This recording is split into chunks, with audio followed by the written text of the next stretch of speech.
పర్లే no problem. మళ్ళీ ఇప్పుడు ఇది కడుక్కోవాలిగా. సరే కానీ చాలా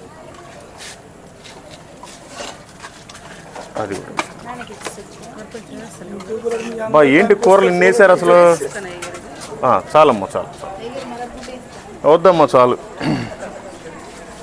మానవుడా నీవు మారేదెన్నడు, దేవుని మార్గమున నడిచేదెన్నడు.